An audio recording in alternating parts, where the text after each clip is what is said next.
I'm Madeline Wimmer.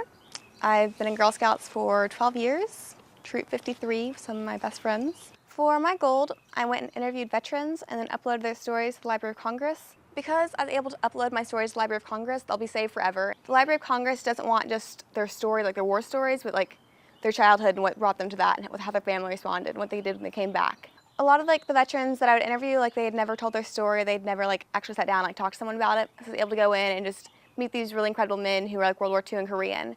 My granddad was served in World War II, and this gave me an excuse to go sit down and ask him questions. And it was really, really incredible. And I hadn't actually realized it, but he was in Japan near the time of the bombing.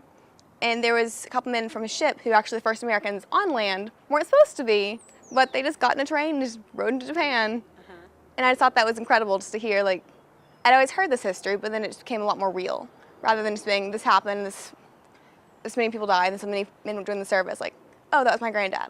He was one of those men who lied about his age to go join the army. There was one man I interviewed who was a Korean War vet, and he had Parkinson's disease, so he wasn't able to talk very clearly.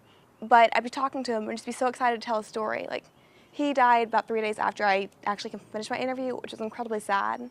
But he was just wanting to get his stories out so badly.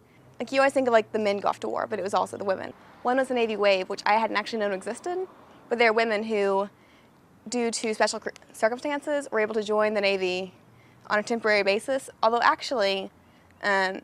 Tillett, who I'd interviewed, had said that a lot of her friends stayed in the Navy afterwards. If you want to go and help with this project, if you go to the website, www.loc.gov/vets, that's the project, and you can go read all these stories, and there's the field guide, is what they call it, and there's all the paperwork you have to fill out.